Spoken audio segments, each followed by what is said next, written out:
Thank you for joining the Clarity and Purpose Show, where cause-driven business leaders share what you need to know to align your purpose and your team. They'll drop wisdom and knowledge about why they lead, what challenges they face, and how they remove the barriers that keep them from growing. Our guest today loves helping people see the world through her eyes, helping parents feel more comfortable teaching science to their kids. Loves to empower them, saying science is for everyone. Her platform and book, Let's Learn About Chemistry, helps young ages and parents connect to what chemistry is and how it can relate to things using everyday objects. She writes curriculum and is also an educator. You can hire her to speak or just jump on one of her many social media platforms to engage in science. Please welcome our guest, Stephanie Ryan. Stephanie, thank you so much for joining us on the show today. Thanks for having me. And we were actually just talking. We've got a lot of fun things that we're going to interact with soon, even with our boys. You have a lot of things that we're going to probably dive into, but what is your big why? What is it that makes you do what you want to do?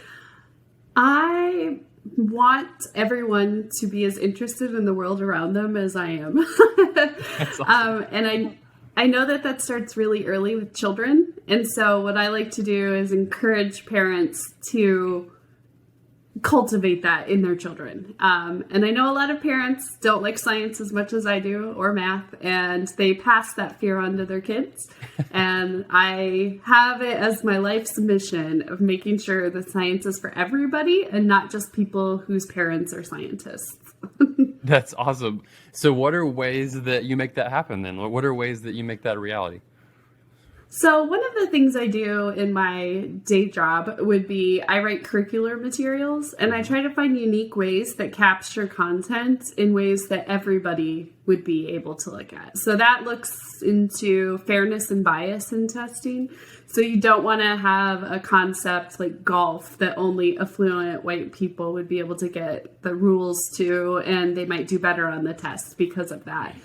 So using contexts that are for everybody, and then using chemicals that are at home.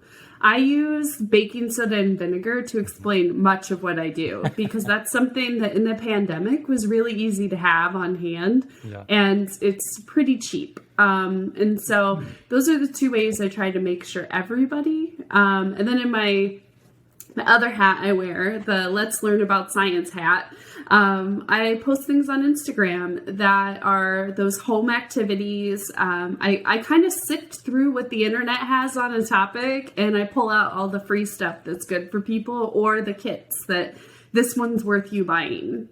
If you were going to get a present for someone, this is a good one. So I try to go through that. And I made my book only 99 cents as an ebook so that everybody could have it if they wanted it. That's awesome. And what I love about what you just said too, there's so much value in someone else taking the time to sift through and find the things that are working, right? Like, because people are like, oh, I can go find this. Everything's on Google, everything's online. And I'm like, yeah, take the time to go find the right stuff that really works. And that's what I love about it. So that's really cool. And I love how you say, see the world the way that I do. And chemistry is something to me that I think I was scared on the side of, oh my gosh, what am I need to learn or figure out or do when it came to school. But I was always intrigued by what could be done and things that could be accomplished or how things work together.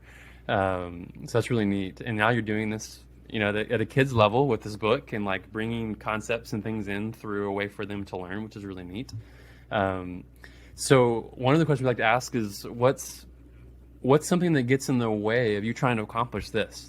You're trying to help people, right, of all ages, love and experience chemistry and math, but what are some ways that get in the way of that? Some of the hurdles are definitely the parents themselves of whether or not they think they can do it. And it's something that during the pandemic, I got more of a realization for, because I did a podcast and someone said, I never would have thought to ask that next question that you just asked. And I was like, you wouldn't have?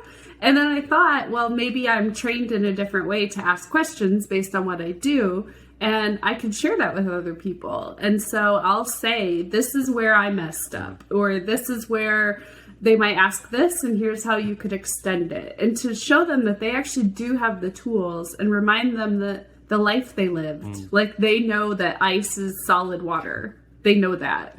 And so things like that their kids do not know. And so to remember that you are able to teach them really basic stuff because you know it. Another hurdle would be time. It takes a lot of time to generate content for all the different platforms because each one has a different focus. And then learning all of the learning curve for each of the platforms, that's taken a while, and building a following in all of them. So those were some hurdles that I think that I'm still figuring some of them out. But like this week I signed up for TikTok and put one of my Instagram videos up and reworked it, and it went viral. Nice. So only one of them did though, not the others. So I haven't figured it out yet. That's awesome. Well, Stephanie's on TikTok, so that's awesome. So tell me, let's dive a little bit deeper on the parent side, because I feel like I'm in that world right now, right? Like I've got a 6-year-old, a 4-year-old boy. They love exploring. They love doing things outdoors. They love animals, and they love things but I do have a hard time, like, okay, we'll watch a show on something, and I'm like, great, I'm glad you watched it on the show, because there's no way I could have been able to explain that or do that. What are some ways that you're giving tools to parents like that? Well, I think one is using your child's interests to teach other things. So one of the things that I did with my son during the pandemic was we did weekly things.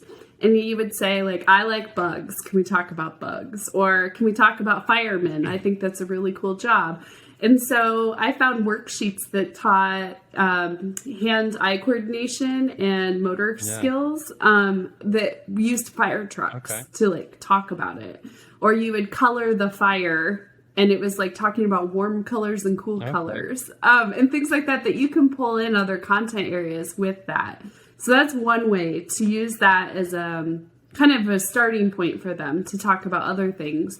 And I think you can do math and science with literally anything. So you could come up, no matter what their interest is, something math or science. I have good faith in that. If you don't, message me and we'll think of something. No, that's good. I like to think we have a lot of fun and we learn new things. But yeah, that's awesome to have other people that you can definitely follow and look into. So I love that you got a different...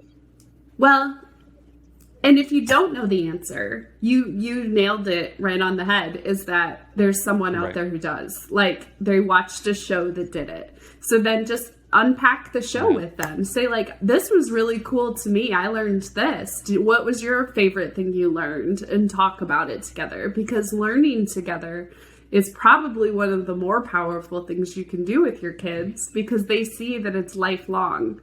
That you learned something, and man, we're old and we're learning things. That means it's okay not to know things. Good. And it kind of normalizes, I don't want to say we're failures because we don't know things, but to a child, it does kind of normalize not knowing something and failure. And I think that that's really helpful to them. Yeah, that's good. Okay, so on the topic of learning, you have a book, Let's Learn Chemistry. Will you explain that book?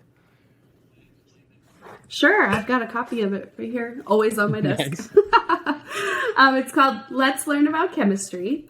And would you like to hear how it originated, or just about the book? So yes, please tell me how it started.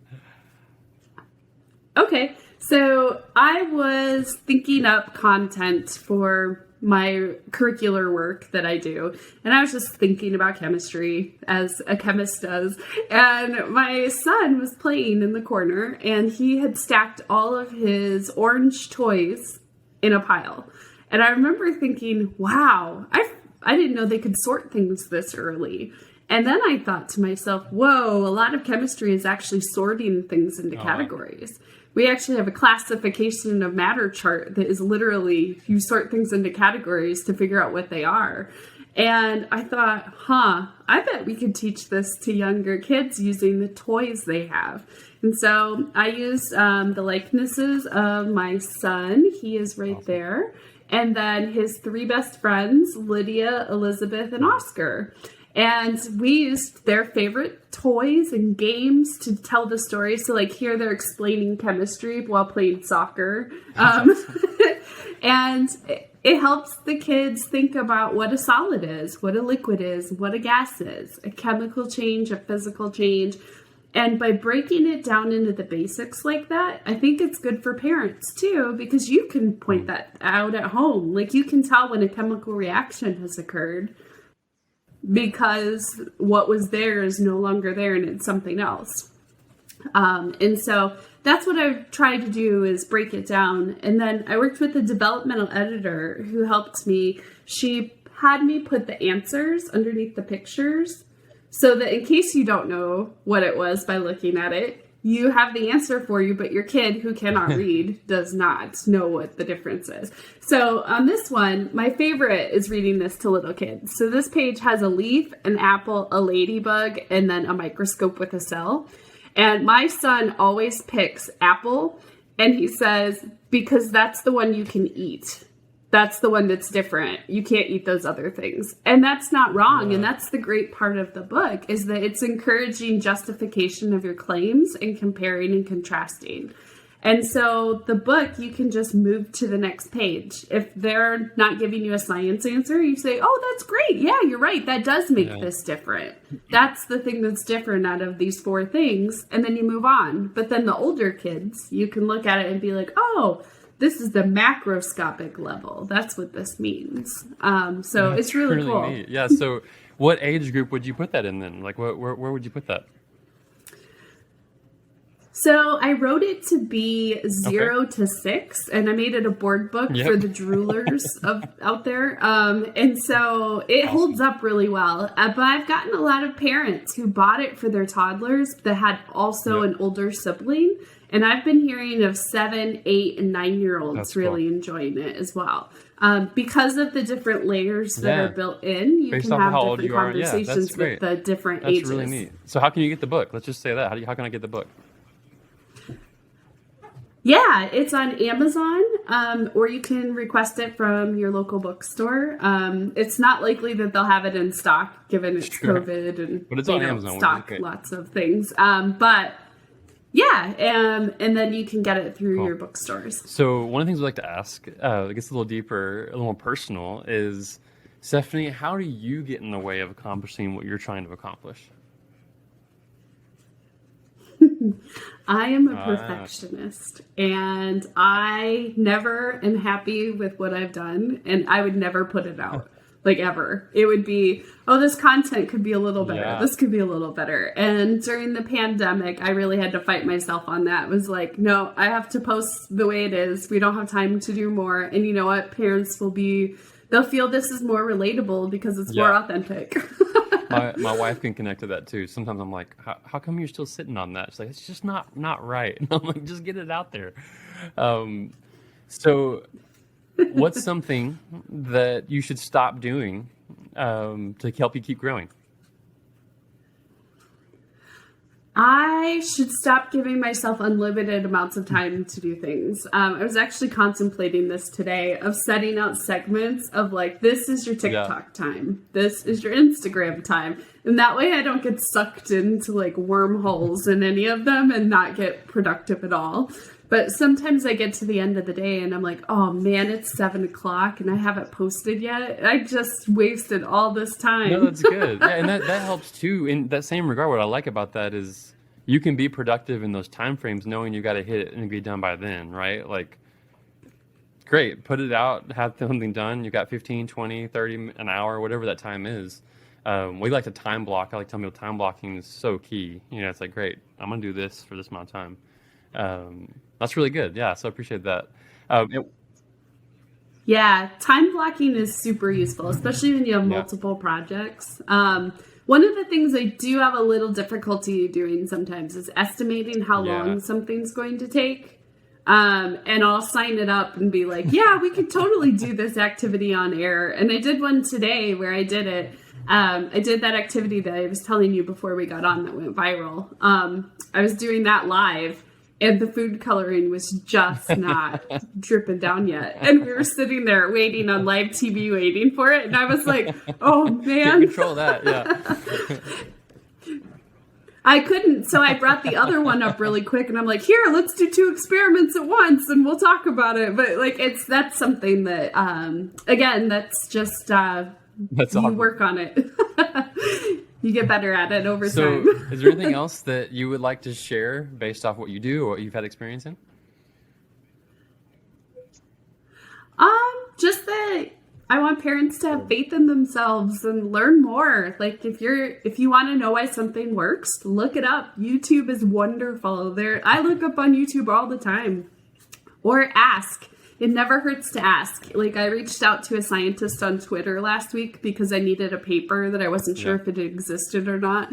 And he was like, oh yeah, here, this research looked at that. And I was like, thank you, It's like we live in such a globalized society that we can talk to, you can tweet a paleontologist and he might respond, like the guy from Dinosaur Train responded to my tweet. Like, and so you get those and you can ask for all of that. And all the worst that can happen is they say no or don't respond to you. So use all the tools out there. No, I love that. Oh, it's so good. Yeah. What's the worst that could happen, right? I love that. Okay, so if you're listening or watching, we're going to have all the links below to the book, ways to engage with Stephanie. We'll put all of her social media platforms on there. We'll make sure to get that viral TikTok to you. But Stephanie... let's get it to go viral again. Let's do it again. Stephanie, thank you so much for giving us your time today. And thanks for having me. Every show with a dance. So you ready? I am. You're confident. I am. Here we go. I am. There we go. There it is.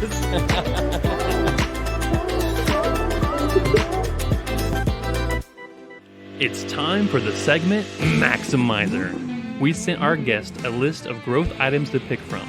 Let's see what our guest picked this week to maximize on the show.